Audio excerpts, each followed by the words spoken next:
Capítulo 95 de Dragon Ball Super: O Mestre e o Discípulo. A delegacia de polícia da cidade do Oeste estava observando que a câmera que monitorava o lago estava mostrando algo certamente peculiar.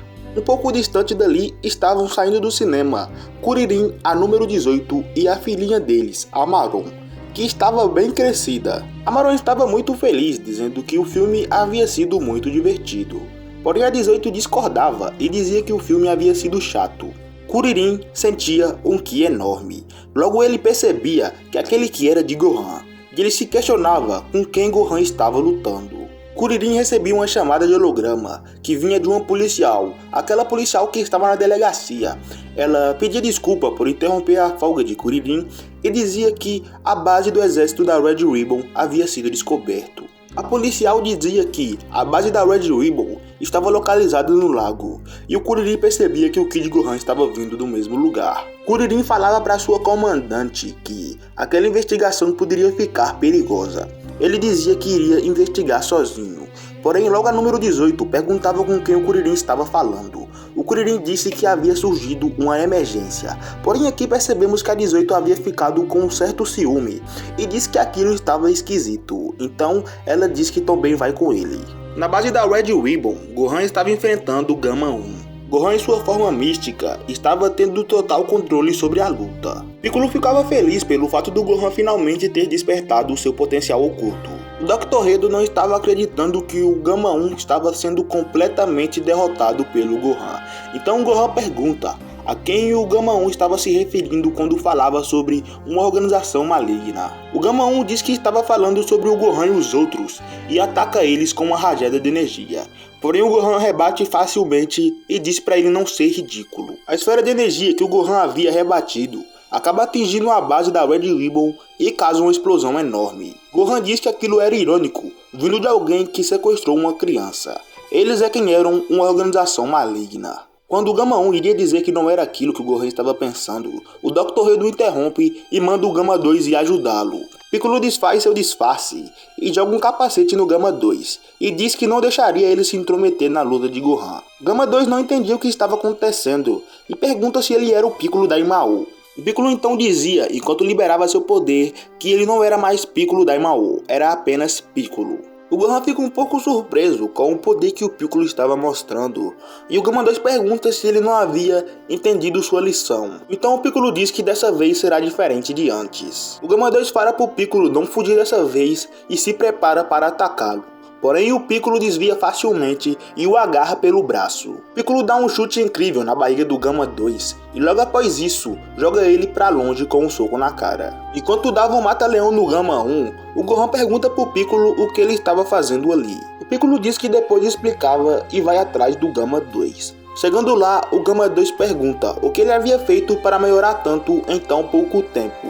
O Piccolo diz que não ia contar para ele. Então o Gama 2 afirma que, mesmo aumentando muito seus poderes, infelizmente para o Piccolo o poder dele não era suficiente para vencer o Gama 2. Na luta do Gohan nos é mostrado que ele ainda continuava com total vantagem daquela luta. O Gama 1 aparece atrás do Gohan e tenta atacá-lo pelas costas, porém o Gohan consegue se defender facilmente. O Gohan então pergunta se ele não se cansava, e o Gama 2 diz que ele não se cansava porque ele era um humano artificial. Ele podia dar tudo dele, até que a energia dele se esgotasse. Então o Gohan pergunta quanto de energia ele ainda tinha. Então ele diz que ainda restava 82% de energia, e o Gohan fica sem entender nada. Voltando para a luta do Piccolo, a vantagem tinha mudado completamente. Agora o Gama 2 que estava socando o Piccolo. Gama 2 acerta um chute no Piccolo que joga ele contra a base da Red Ribbon, que acaba fazendo um buraco na parede.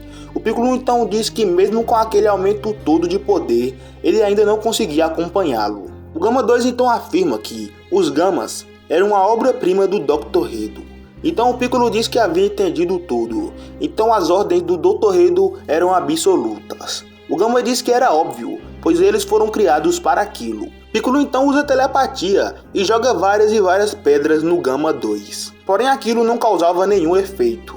Piccolo então causa uma explosão, o que acaba cegando momentaneamente o Gama 2. Então ele aparece atrás dele e acerta um chute nele. Enquanto caía, o Gama 2 mira sua arma contra o chão e dá um tiro. Ele usa o tiro para pegar impulso e voltar lá pra cima. Então ele dá um mortal e acerta um chute bem na cara do Piccolo.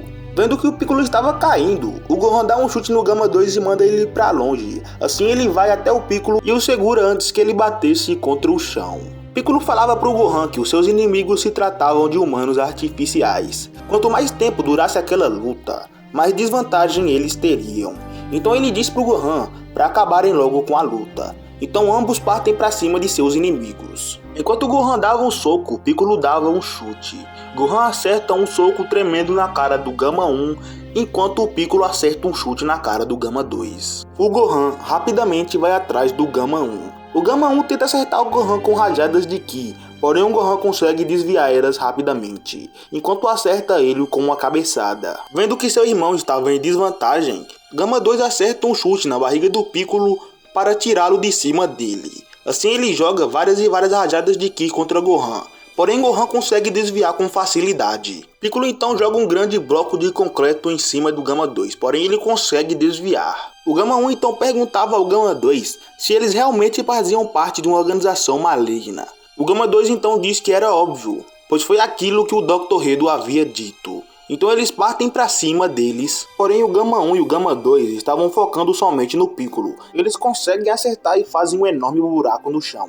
Porém o Gohan chega por trás e agarra o Gama 1 pelo pescoço. O Piccolo segura o pé do Gama 2 e joga ele para cima. Então o Piccolo diz que era uma pena. Ele diz que o Gama 2 não era um cara mau, ele apenas estava seguindo ordem. O Gama 2 se questiona sobre o que o Piccolo estava falando, então o Piccolo prepara um ataque. Piccolo joga um Magapo-Sappo contra ele, porém o Gama 2 faz um escudo e consegue se defender. Então ele diz que se as ordens eram do Dr. Hedo, então elas não eram estúpidas. O Piccolo então diz que as ordens poderiam até ser do Dr. Hedo, mas e se o Mangueta tivesse passado informações erradas para ele? O Dr. Hedo pergunta se o Gama 2 estava bem, então o Mangueta manda eles recuarem, pois ele havia gastado muito para criar aqueles androides. Então o Gama 2 manda o Piccolo calar a boca e diz que aquilo que ele estava falando não era verdade. Então ele acerta um chute na cara do Piccolo que manda o Piccolo para longe. Ele segura o Piccolo pela perna e joga ele contra a parede. Enquanto o Piccolo caía, o Gama 2 continuava atacando. Enquanto o Piccolo caía, ele lembrava que o Shenlong havia deixado um adicional para ele. Então o símbolo em suas costas se ativa e acontece uma enorme explosão de energia. E daquele buraco saía o Piccolo transformado em sua forma orange. Bom rapaziada, o capítulo acaba aqui. Realmente o Toyotaro teve uma grande evolução em sua arte.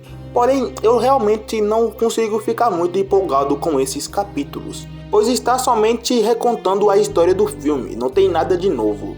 Eu realmente não estou gostando muito, sei lá, eu acho que eles poderiam focar no novo arco mesmo. Bom, é isso, eu vou ficando por aqui, espero que tenham gostado, tamo junto e até a próxima.